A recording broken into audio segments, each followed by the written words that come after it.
Chris Lovell here with another edition of Pirate Talk. Colton Kuntz taking care of us behind the camera as always. My man Trevor Burkhead, sports connoisseur, soccer coach, dabbles in a variety of different things. I've even seen him at the same church as myself at times, although he may not want to admit that, being in the same company as me.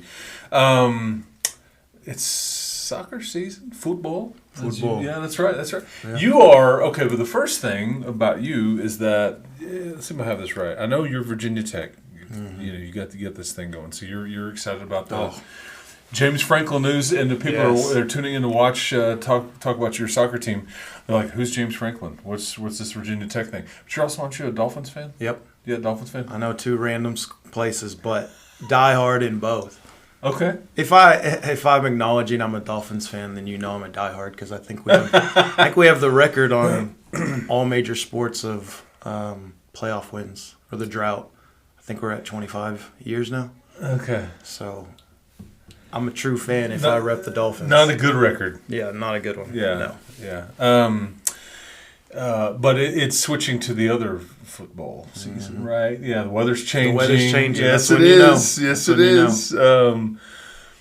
You were how many years were you the boys coach at Cooper High School? This is my 11th year at Cooper, so 9. I was 9 with the boys. Okay, and then you have recently switched over to coaching the girls. Biggest difference between coaching boys soccer, girls soccer? Because there's a variety of things. There's a lot of differences. I would agree, but some good, some good. You're still working through? Yeah. I have to, I don't know, I wouldn't say hold my tongue, but I have to think a little more before I say something sometimes. You don't want to hurt anybody's feelings? Yeah, and I felt like with the boys I could say certain things a little easier than with the girls. But, okay. But on the positive side, for sure, the old cliche, like kids will run through a wall for you. I think girls as a whole are more on that spectrum than the boys, as a group, as a team kind of thing. Yeah, tougher. Yeah, for sure. I have a daughter and a son, and I got to tell you right now which one's tougher. Oh yeah, and with girls, I think too, if they back you as a coach, you know it. Yeah. The style of play, how different is that? It's more team to me. Like you can have good team orientation with the boys, but it's a little bit more individual, I think. The girls, it's a little slower pace than the boys, but I think that goes with the whole team dynamic part. Okay. I feel like I've been able to do more tactically, I think, with the girls. So every time we get our soccer people in here, which we've had them all in here this week. We there's the pitch, we do the scarves, we have the crest. Yeah. This was a new, and we had the recovery time. We've heard, it's a kit. Yep. Tactically. Yeah, had to add one to it. Yep, it's like the soccer bingo card. I mean, I think that's well done. I'll go with the pitch though. Okay. I don't ever call it that. Oh, okay. Riley is huge on the pitch. I don't live in Europe. I live in Lubbock, so it's the field for me. We do live in Lubbock. Yeah. It's the soccer field. Dang it. All that stuff. You're okay. So how was year one with the girls basically like, and then what do you hope to change, if anything, in year two, and like whether to tweak or grow it or I don't know, whatever. It was good. I mean, early on since I've been here, like the goal is always to win district. Sure. And the last couple games we kind of faltered a little bit. We had a good chance to get second, and things didn't go our way. We finished 4th last year, but we won a gold ball. Girls hadn't won one of those in 2 or 3 years, so that was good getting that for sure. But dynamic is completely different from last year because I had 9 seniors starting last year. Would have been 10 if one of them didn't get hurt. Would have been 11 if one didn't go to A&M earlier. And early enrollee, I know that kind of stings the old soccer coach. Yeah, that's so we are very young and I guess varsity inexperienced this year. But in a way, because I remember when I brought Coach Moffitt in here and we were talking about his team was similar to what you're explaining. Try hard, not a ton of experience, maybe not even a ton of this. Don't take it away. Nobody takes this the wrong way, but there wasn't just a bunch of just crazy talent. Right. But you have a group that you're going to grow old with. You're going to have for 2 or 3 years. Yeah, that's exactly how it is for us. And I think I think Isler went through what Moffitt and I'm going through this year. I think Isler kind of did that last year. He had a young team, and I can tell it's already starting to show. Girls basketball coach over there at Libby Cooper, yeah. And so I think that's what I'm hoping will be the same with us. But you said it, like we're all together, team kind of thing. Pretty much everyone's starting from the same point. Okay. So I think it's good. But for you, in a way, it's going to be crazy to you and a bit frustrating at times, but it can be a lot of fun. Right. Like, because they don't know what you want them to know yet. But it's all a big, giant ball of clay that you can kind of mold all together. For sure. Take me through your district. It's tough. It is tough. Big 9-team district. So you've got 16 games. 16 district. Yeah, that's right. Yeah, right out of the gate.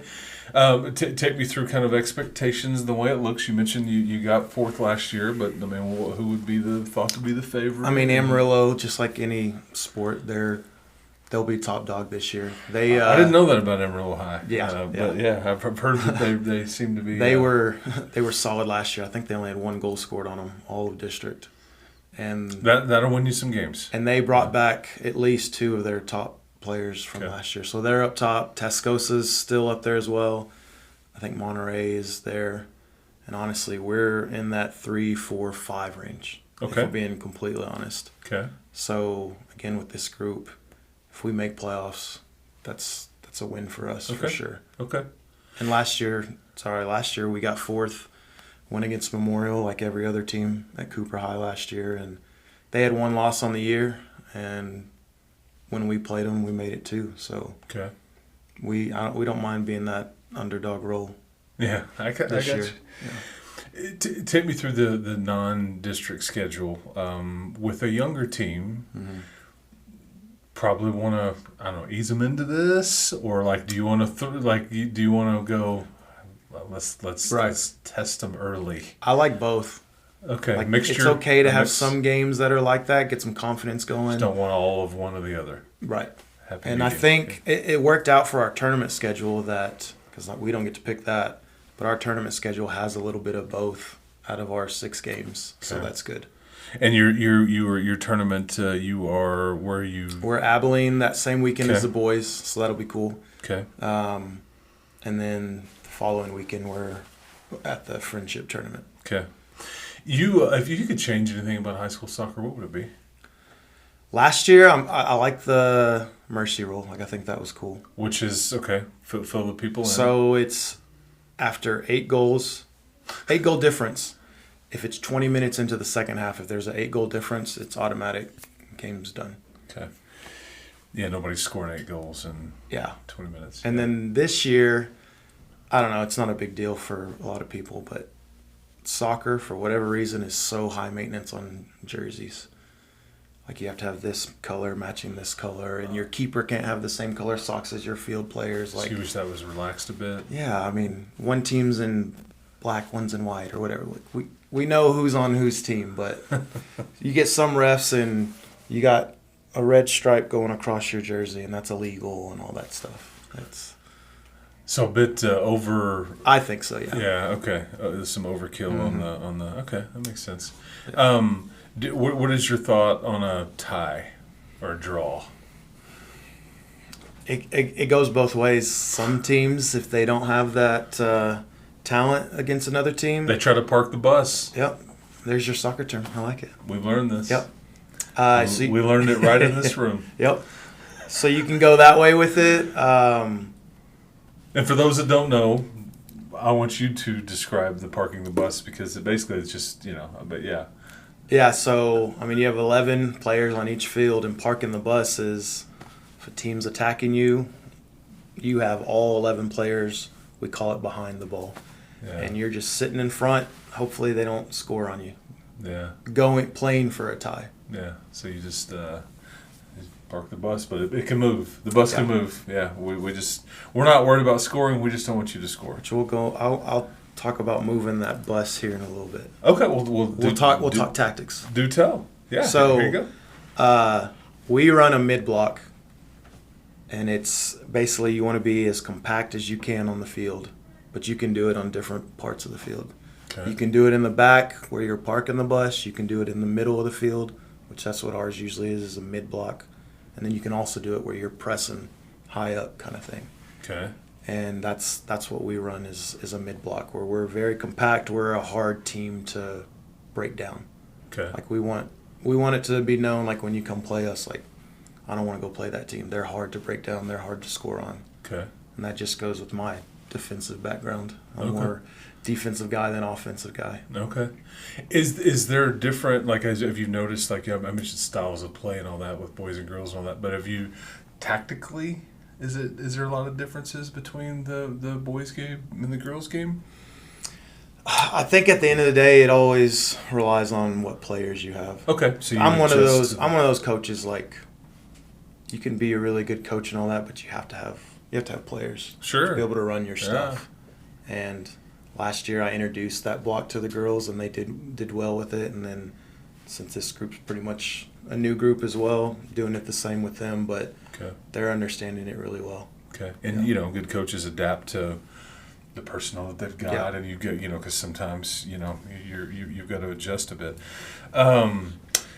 So take me like the tournament that you guys are going to. You mentioned it's in like who will you see there? Is it anybody from the Metroplex? Because as we're learning here, is West Texas thought to be more physical, and the Metroplex is thought to be more skilled, technical, yeah, and for sure. Stuff? Okay. So will you see a blend of both when you go to Abilene, which would be kind of, or no? Abilene, we have Cooper.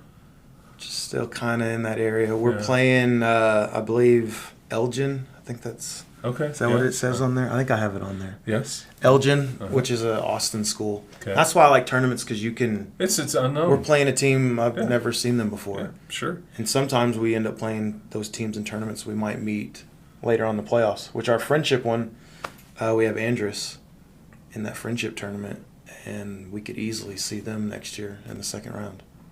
You mentioned a big group of seniors last year. How many seniors do you have this year? 3. 3? Yeah. Do you want to name them here? Yeah, we have Bella, Carly, and Kinsey. Okay. And you'll be leaning on them heavily in some ways, or? We'll see. Kinsey's never played before, so she's new. There you go. Okay. And then Carly, she tore her ACL last year. Okay. So we're it's kind of wait and see. Wait and see. Okay. And Bella was with our JV group last year, but she's up now with varsity, and hopefully she's like a senior leader for us. Okay. And anybody else that you'll lean on quite a bit, like team wise? And are you having to recruit girls to come play for you? Oh yeah. You are? Okay. Oh yeah. Like your numbers are what are your numbers right now total? Because you have two teams, yes? Yeah, 2, but it's very small. We have about 17 on varsity, and JV's around 14, 15. Okay. And that was with me grabbing people out of Palm and grabbing people out of the halls, that kind of thing. Yeah. Okay. But leaning on for varsity, said everyone's new to us this year, but couple girls that were on the team last year on varsity, like Sutton Wilson and Ryan King, they were varsity starters last year. Okay. They were the only non-seniors. Okay. And then I got a few girls, Coley, Petty. I'm expecting big things from her. She's going to be good. And then if we had a game tomorrow, I'd be starting 3 freshmen. And they're all solid, for sure. Any multi-sport athletes you're dealing with? Sutton plays softball. Okay. I think that's the big one. We have a few that kind of do track here and there, but I got you. Sutton's the big dual sport.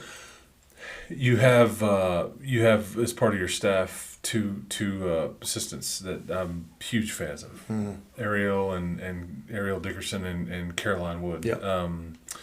Ariel's just stud of a human. She's legit. And I saw Coach Wood recently. She's assistant volleyball coach at one of the tech volleyball matches recently, and anyway, she's also been a good addition to. Oh yeah, for sure. Yeah, so take me through how they've helped you, because you were working with Coach Gwynn on the boys' side, and you were like commenting like, but now Coach Gwynn is in charge, and you're like, man, I didn't know if I was going to have an assistant like Coach Gwynn. Oh, for sure. Now you've got two of them. Well, especially here, like in West Texas, it's getting better, but a lot of times your assistant coaches are, all right, you're going to coach soccer, and they don't know anything about soccer. So when I had Riley, he knew. He knew. I mean, and we have the same. We're pretty similar, the way we view the game and all that stuff. And so whenever I switched over, like I knew he was going to be fine taking over as head coach. Okay. And I didn't think I'd be able to have an assistant even close to him. And I told Ariel I was going to give her a shout out because she likes to stay out of the light and all that stuff. But I'm putting her on it right now. Like, she is really good. Like, she does a lot of behind the scenes stuff for our program, but she's legit, and we're on that same wavelength about almost everything with our kids. She's into some sports too now. Yeah, she likes her some sports. Yeah, she's rooting hard for the Red Raiders. Right now. Yeah, for sure, definitely. Yeah, she's personally invested there. Yeah. Okay, of course, we want to monitor the score, right? And you want your kids to play hard. But what's most important to you? What's most important to you on the way your team is viewed, or what do you want out of them on a normal day and a game day or whatever that, like, okay, this is a non-negotiable with me? I mean, it's the cliche, easy answer, but just be good people. But that's how it is for me.